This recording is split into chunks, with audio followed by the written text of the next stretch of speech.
Bonjour tout le monde! Alors aujourd'hui, on va regarder les problèmes écrits en mathématiques, plus précisément comment reconnaître le vocabulaire pour être en mesure de bien faire les problèmes. Alors tout d'abord, comment distinguer si on doit additionner ou soustraire? Au niveau de l'addition, le résultat d'une addition, on appelle ça la somme. Donc, le mot somme peut être un bon indice qu'on va vouloir additionner. D'autres mots-clés qu'on peut reconnaître dans un texte, on pourrait avoir les mots ajouter, ensemble, de plus, en plus de, au total. Donc tout ça, c'est des indices qu'on devrait peut-être devoir additionner. Ensuite, si jamais vous devez calculer les taxes doivent être additionnées au total. Pour ce qui est de la soustraction, donc le résultat de la soustraction, ça s'appelle la différence. Des mots-clés qu'on pourrait reconnaître dans un texte qui m'indique que je dois soustraire. On pourrait avoir les mots enlever, de moins, la notion d'écart. Tout ça, c'est des indices qu'on devrait soustraire. Si on vous parle de rabais, le rabais doit être retiré, enlevé, soustrait du total. Ensuite, distinguer la multiplication ou la division. Donc, si je veux distinguer la multiplication, le résultat d'une multiplication s'appelle le produit. Des mots-clés qui pourraient m'aider à reconnaître une division, la notion de plusieurs fois, total, ça peut être un indice.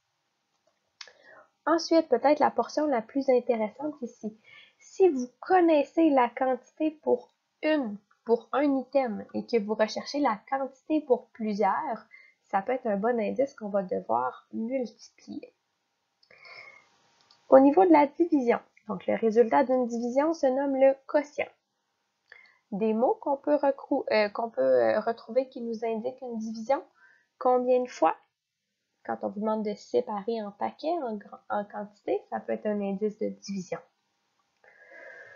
Plus précisément aussi au niveau de la division, si vous connaissez la quantité pour plusieurs et que cette fois-ci, vous recherchez la quantité pour juste un, donc l'inverse de la multiplication en fait, ça peut être un bon indice que c'est de la division qu'on va devoir appliquer. Finalement, comment distinguer l'aire ou le périmètre? Donc, au niveau de l'aire, les mots surface, superficie sont d'autres synonymes de la notion d'air. Les mots-clés qu'on pourrait voir dans le texte, dans les problèmes écrits, quand on parle de peindre, de recouvrir une surface, c'est des bons indices pour de l'air. Au niveau des unités qu'on va utiliser, c'est les unités carrées. Donc, si vous voyez passer des mètres carrés, décimètres carrés, centimètres carrés, ainsi de suite, c'est des bons indices que c'est de l'air qu'on va vouloir utiliser. Au niveau de la figure, si vous avez une figure comme le carré ici qui est remplie, donc si on parle vraiment de l'intérieur, souvent, c'est un bon indice pour de l'air aussi. Si on parle du périmètre, des mots-clés pour le périmètre, la notion de contour, si on parle d'autour de quelque chose, c'est un bon indice. Si on vous parle d'une clôture qui est installée, de cadre, de bordure, de plainte pour des portes ou des murs, tout ça, c'est un bon indice qu'on parle de périmètre aussi. Et les unités qu'on va utiliser pour le périmètre, c'est les unités standards, donc des mètres, décimètres, centimètres et ainsi de suite. Au niveau de la forme, visuellement, quand on parle du périmètre, c'est vraiment le contour, donc on n'a pas besoin de l'intérieur. C'est vraiment la ligne qui trace la figure qui va m'intéresser.